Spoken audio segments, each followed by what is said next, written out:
Cinema ఆయన దగ్గర 12 కేజీలు 72 కేజీలు మొత్తం 14 కేజీలు.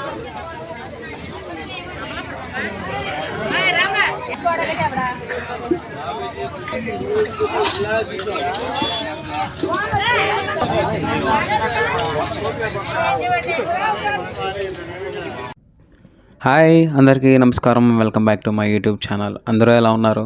మీరందరూ బాగున్నారని మేము మనస్ఫూర్తిగా కోరుకుంటున్నాను. ప్రస్తుతానికి ఈరోజు అయితే నేను విజయవాడ నుంచి చీరాల అప్ అండ్ డౌన్ కిరాయికి అయితే వచ్చేసాను. అక్కడ విషయం ఏంటంటే చీరాల హైవే మీదే మాకు ఒక ల్యాండ్ మేము విజిటింగ్కి వచ్చాము.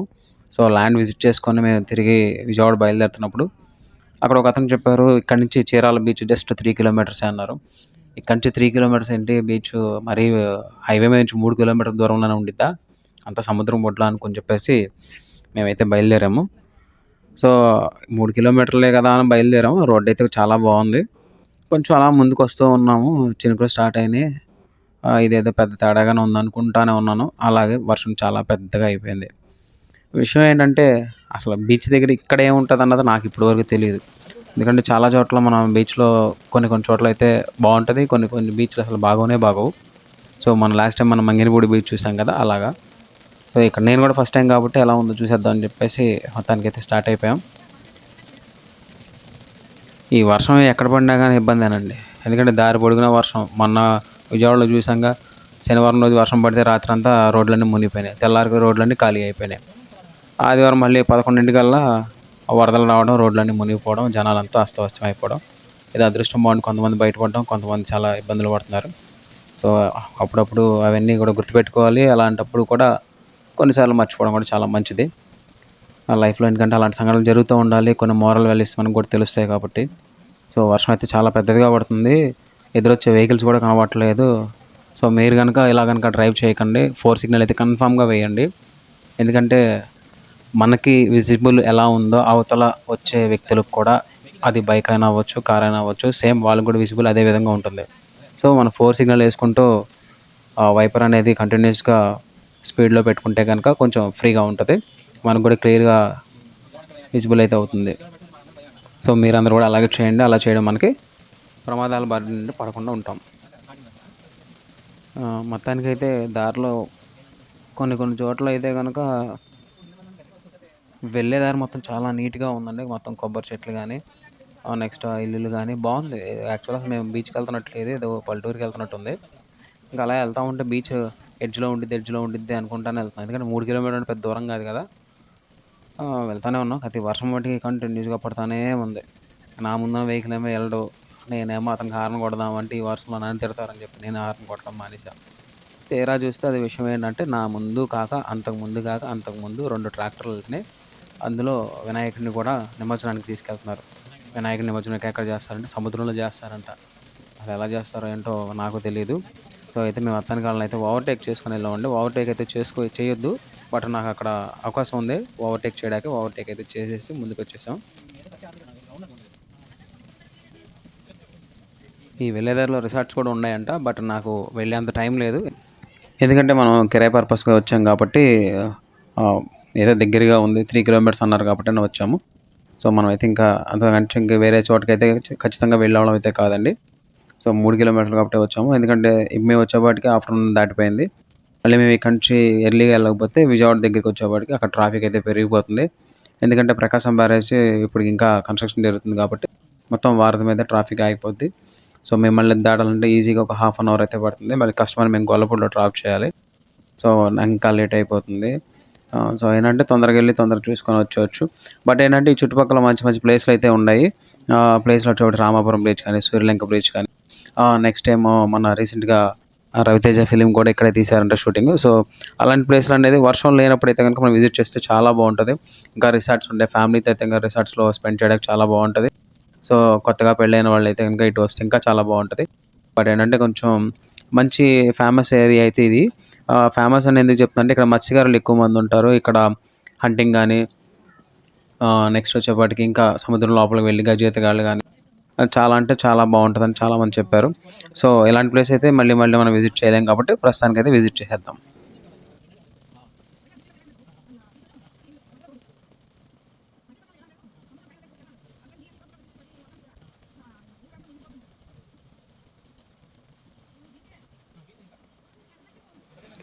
మొత్తానికి చివరికైతే వచ్చేసాం. నాకు కూడా ఏమీ కనిపించట్లేదు. ఓకే. మేబీ ఇదే ఎండ్ అవ్వచ్చు.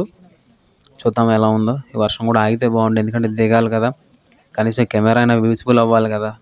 సో, ట్రై చేద్దాం అవకాశం ఉండిద్దేమో అని చెప్పేసి అలా ముందుకైతే వచ్చేసాను. బట్ ఎటువంటి అవకాశం లేదు. బీచ్ అయితే ఇదే ఫైనల్‌గా.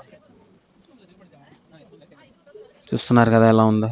కానీ వర్షం పడుతుంది కదా! క్లియర్‌గా లేదు కదా! సో, నెక్స్ట్ టైమ్ వచ్చినప్పుడు ఇంకా నీట్‌గా తీయడానికి ప్రయత్నిస్తానండి. మొత్తానికైతే ఇదే బీచ్. ఇంకొంచెం దగ్గరికి వెళ్ళడానికి అవకాశం ఉందేమో. కానీ ముందు ఇసుక అయితే ఉంది. వాటర్ అయితే వస్తున్నాయి. సో, మన టైర్లు ఏమైనా దిగితే కనుక మళ్ళీ తీయడానికి కొంచెం ఇబ్బంది అవుతుంది అక్కడ. సో, మనకు తెలియని ప్లేస్‌లో మనం ప్రయోగాలు అయితే చేయకూడదు. సో, కస్టమర్ కార్‌లోనే ఉన్నారు. నేను కార్‌లోనే ఉన్నా. వర్షం తగ్గితే దిగుదామని చూస్తున్నాం. ఇందాక మనం ఓవర్‌టేక్ చేసుకొచ్చాం కదండీ వినాయకుడిని. సో, అదిగో వినాయకుడి నిమజ్జనానికి అయితే తీసుకొచ్చేసారు. చాలా అంటే సముద్రానికి దగ్గరగా వెళ్తున్నారు. వెళ్ళి ఆ అలలు వచ్చినప్పుడు వినాయకుడిని ఏదైతే ట్రాక్టర్‌లో తీసుకొచ్చారో వాళ్ళందరూ కలిపి ఆ ట్రాక్టర్‌కి ఎక్కి బొమ్మను దించుకొని కిందకి ఆ అలలు వచ్చినప్పుడు అలల్లో వదులుతారంట. సో, ఇది చూడడానికి చాలా అంటే చాలా బాగుంది. సో, మనకు అవకాశం లేదు దగ్గరికి వెళ్ళడానికి. కానీ అయితే మన విజయవాడతో పోల్చుకుంటే అక్కడ ఇక్కడ కూడా నీళ్ళలో ఎలా పడితే అలా పడేస్తున్నారు. అలా కాకుండా ఇది చాలా ఉత్తమం. చాలా బాగుంది. ఎందుకంటే వీళ్ళకి దగ్గరలో ఏదైనా మేబీ అలాంటి ప్లేసులు లేకపోవచ్చు కాబట్టి ఇది చాలా అనుకూలంగా ఉంటది కాబట్టి ఇక్కడికి వచ్చి ఉండొచ్చు. సో, ఏంటంటే చాలా అంటే చాలా బాగుంది. ఇలాంటప్పుడు ఇక్కడ డీజే బాక్సులు పెట్టడానికి వాళ్ళకి అవకాశం లేదు. పాపం బాక్సులు అయితే తెచ్చుకున్నారు. కానీ తడిచిపోతుందని చెప్పి పాపం అతను అయితే మోసుకొని వచ్చేస్తున్నాడు. సో, ఏదైనా గానీ మొత్తానికి ఒక ట్రెడిషన్ అనేది అందరికీ అనుకూలంగా ఉంటే చాలా బాగుంటది. ఎందుకంటే వాళ్ళందరూ ఇంట్రెస్ట్‌గానే వచ్చారు. ఒక పండగ వాతావరణం క్రియేట్ చేయడానికి. బట్ అవకాశం లేదు వాళ్ళకి. పాపం అయినా తడుచుకుంటూ చాలామంది అక్కడి దాకా వచ్చారు. మనం దిగడానికి ఏదైనా అవకాశం ఉంటే బాగుండేదనుకున్నా. బట్ అవకాశం అయితే లేదు. సో, ఒక 10 నిమిషాలు అలాగ వెయిట్ చేశాను.